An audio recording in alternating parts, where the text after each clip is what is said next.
Hello friends, welcome to my channel बुलेनबेर। मैं किशोर चंद्रा एक बार फिर से सभी दोस्तों का स्वागत करता हूं। दोस्तों, आज बात करेंगे टाटा पावर के बारे में, क्योंकि कमेंट सेक्शन में कुछ दोस्तों ने टाटा पावर के ऊपर में कंप्लीट वीडियो बनाने के लिए रिक्वेस्ट किया है।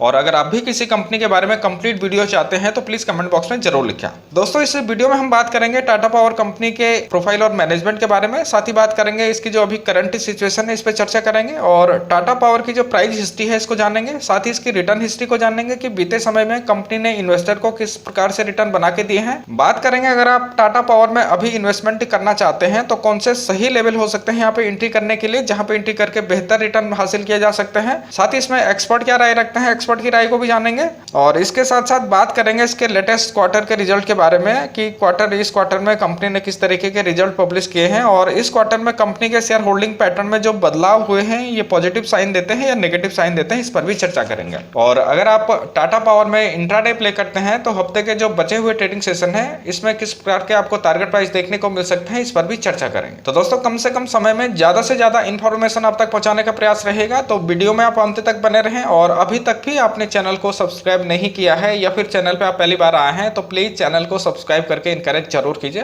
बेल आइकन को भी प्रेस कीजिए ताकि नोटिफिकेशन आपको टाइमली मिलता रहे। वीडियो पसंद आए तो लाइक शेयर करना बिल्कुल भी ना भूलें। तो दोस्तों, वापस आ जाते हैं टाटा पावर के डिस्कशन पर। सबसे पहले बात करते हैं कंपनी प्रोफाइल और मैनेजमेंट की। तो टाटा पावर टाटा ग्रुप की कंपनी है और भारत की बड़ी इंटीग्रेटेड पावर कंपनी है। कंपनी के पास में 5 मिलियन कंज्यूमर्स हैं। कंपनी 12,742 मेगावाट जनरेशन कैपेसिटी रखती है। इंडियन पावर सेक्टर में कंपनी 100 साल पूरे कर चुकी है। टाटा पावर का 30% क्लीन एनर्जी पोर्टफोलियो है। मिस्टर नटराजन चंद्रशेखरन कंपनी के चेयरमैन और नॉन एग्जीक्यूटिव डायरेक्टर हैं। परवीन सिन्हा कंपनी के मैनेजिंग डायरेक्टर और चीफ एग्जीक्यूटिव ऑफिसर हैं। रमेश सुब्रमण्यन कंपनी के चीफ फाइनेंशियल ऑफिसर है। कंपनी के मार्केट कैप की बात करें तो 16,215.12 करोड़ कंपनी का मार्केट कैप है। 52 वीक के हाई और लो की बात करें तो 68 रुपए 80 पैसे 52 वीक का हाई प्राइस है और 27 रुपए 52 वीक का लो प्राइस है। शेयर की फेस वैल्यू 1 रुपए है। अर्निंग पर शेयर -0.38 है।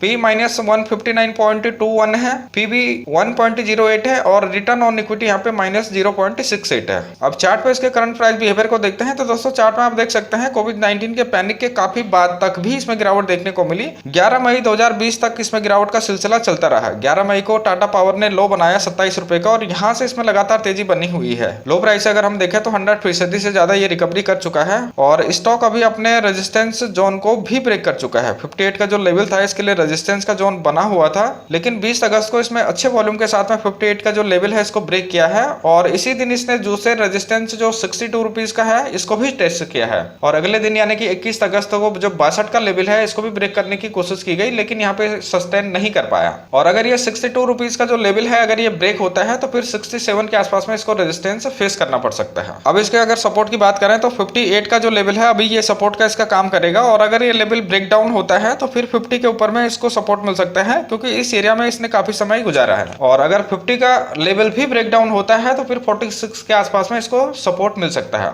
अब आगे बढ़ते हैं, बात करते हैं टाटा पावर की रिटर्न हिस्ट्री के बारे में और जानते हैं कि बीते समय में कंपनी ने इन्वेस्टर को किस प्रकार से रिटर्न बना के दिए हैं। तो दोस्तों, अगर हम सन 2000 से देखें तो टाटा पावर ने इन्वेस्टर को लगभग 675.27% के रिटर्न बना के दिए हैं। 5 सालों की अगर हम बात करते हैं तो यहाँ पे 4.10% के रिटर्न बना के दिए हैं, जो कि थोड़ा कम जरूर नजर आते हैं। 1 साल की बात करें तो 1 साल में 8.84% के इसने रिटर्न दिए हैं और अगर हम 1 मंथ की बात करते हैं तो यहाँ पे इसने शानदार रिटर्न बना के दिए हैं। 24.74% के रिटर्न बना के दिए हैं। और अगर 1 वीक की भी बात करते हैं तो 1 वीक में भी यहाँ पे अच्छे रिटर्न देखने को मिल रहे हैं। 8.83% के इसने रिटर्न बना के दिए हैं। तो दोस्तों, बात करते हैं अगर आप इन लेवल्स पे टाटा पावर में इन्वेस्टमेंट के इच्छुक हैं तो यहाँ पे एक्सपर्ट क्या कहते हैं। तो दोस्तों, यहाँ पे आप देख सकते हैं 16 एनालिस्ट के ये पोल है और यहाँ पे 88% एनालिस्ट का मानना है कि स्टॉक में अभी बाई किया जा सकता है। और इन्वेस्टमेंट चेकलिस्ट को भी देखें तो इसके जो 5 पैरामीटर हैं इसमें से 4 पैरामीटर यहाँ पे ग्रीन सिग्नल देते हैं और 1 पैरामीटर यहाँ पे रेड सिग्नल देता है। इंटेंसिक वैल्यू की बात करें तो current price is less than the intrinsic value, जो अभी प्राइस चल रहा है उस इंटेंसिक वैल्यू से कम है। रिटर्न वर्सेज एफडी रेट की बात करें तो स्टॉक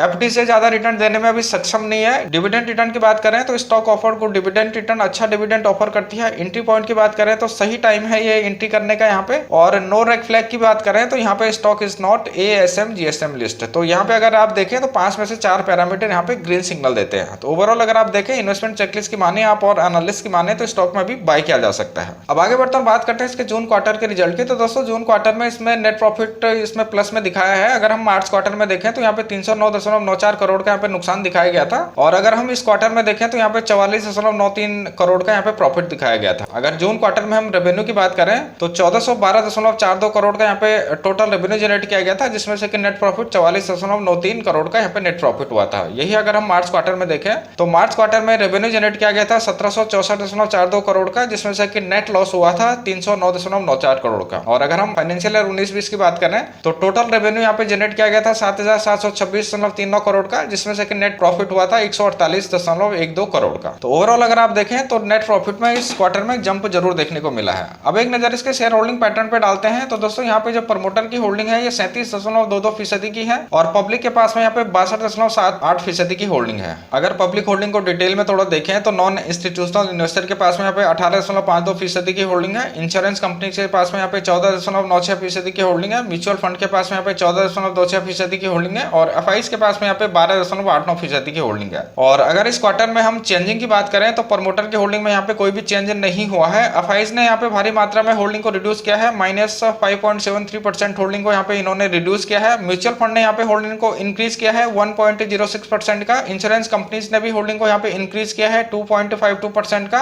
अदर सीआईज ने होल्डिंग को यहाँ पे रिड्यूस किया है 0.04% का और नॉन इंस्टीट्यूशनल इन्वेस्टर ने भी यहाँ पे होल्डिंग को इंक्रीज किया है 2.19% का। तो ओवरऑल अगर आप देखें तो यहाँ पे एफआईज ने जो होल्डिंग यहाँ पे रिड्यूस की है उसके अगेंस्ट में म्यूचुअल फंड, इंश्योरेंस कंपनीज और नॉन इंस्टीट्यूशनल इन्वेस्टर ने यहाँ पे होल्डिंग को इंक्रीज किया है। तो ओवरऑल पैटर्न यहाँ पे बैलेंस नजर आता है। लेकिन यहाँ पे प्रॉब्लम वाली बात ये नजर आती है कि यहाँ पे जो होल्डिंग है वो प्लेस की गई है 236.12 करोड़ की होल्डिंग यहाँ पे प्लेस की गई है। तो यहाँ पे एक नेगेटिव साइन ये जरूर नजर आता है। तो दोस्तों अब आगे बढ़ते हैं, टाटा पावर की प्राइस हिस्ट्री को देखते हैं। तो जनवरी 2003 में स्टॉक का प्राइस 11 रुपए के आसपास में ट्रेड कर रहा था और एक साल के भीतर में ही स्टॉक का प्राइस 40 रुपए तक पहुंच गया। लेकिन यहाँ से इसमें गिरावट आती है। जून 2004 में ये लो बनाता है 20 रुपए का, लेकिन यहाँ से इसमें 2007 तक तेजी बनी रहती है। स्टॉक नया हाई बनाता है 60 रुपए का। यहाँ पर 3-4 महीने यहाँ पे करेक्शन देखने को मिलती है और मार्च से 2007 में और स्टॉक 10 महीने के अंदर ही स्टॉक 45 रुपए से 156 तक पहुंच जाता है। लेकिन जितनी जल्दी से स्टॉक ऊपर चढ़ता है उतनी जल्दी नीचे भी उतरता है।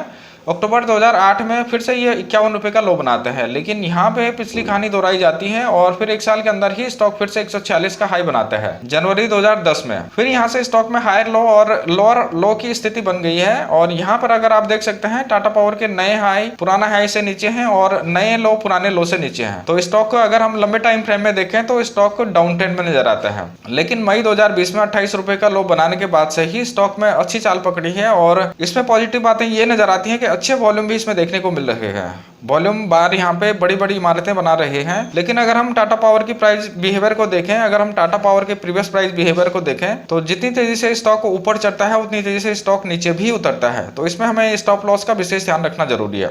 तो दोस्तों ये थी प्राइस हिस्ट्री के बारे में कुछ डिटेल। अब आगे बढ़ते हैं और बात करते हैं कि आने वाले हफ्ते में अगर आप इंट्राडे प्ले करते हैं तो आने वाले हफ्ते में आपको कौन से टारगेट प्राइस देखने को मिल सकते हैं। इससे पहले आज का प्राइस एक्शन देखते हैं। तो दोस्तों इसकी जो प्रीवियस क्लोजिंग थी वो 60 रुपये 90 पैसे की थी और आज यानी कि 25 अक्टूबर को ये ओपन हुआ था 61 रुपये 80 पैसे के ऊपर में। हाई बनाया था इसने 61 रुपये 80 पैसे का, यानी कि जहां पे ओपन हुआ था वही इसका हाई प्राइस भी रहा। लो बनाया था इसने 59 रुपये 5 पैसे का और आखिर में 1.56% गिरावट के साथ में क्लोज हुआ 59 रुपये 95 पैसे के ऊपर में। अब बात करते हैं आपको कल कौन से टारगेट प्राइस देखने को मिल सकते हैं या जो हफ्ते के बचे हुए ट्रेडिंग सेशन है इसमें आपको कौन से टारगेट प्राइस देखने को मिल सकते हैं। तो दोस्तों अगर हम अपसाइड की बात करें तो अपसाइड में इसका पहला टारगेट 61 रुपये 80 पैसे का हो सकता है, दूसरा टारगेट इसका 62 रुपये 50 पैसे का हो सकता है और तीसरा टारगेट इसका 63 रुपये 50 पैसे का हो सकता है। और अगर हम डाउन साइड की बात करें तो डाउन साइड में इसका पहला टारगेट 58 रुपये 10 पैसे का हो सकता है, दूसरा टारगेट इसका 56 रुपये 80 पैसे का हो सकता है और तीसरा टारगेट इसका 54 रुपये 50 पैसे का हो सकता है। तो दोस्तों इन लेवल्स को ध्यान पे रख के आप इंट्राडे प्ले कर सकते हैं स्टॉप लॉस के साथ में। तो उम्मीद करता हूं कि डेटा आपको पसंद आया होगा, डेटा आपको समझ में आया होगा। तो प्लीज लाइक सब्सक्राइब करके इनकरेज जरूर कीजिए। तो दोस्तों इस वीडियो में इतना ही, फिर मिलता हूं, तब तक के लिए नमस्कार, जय हिंद।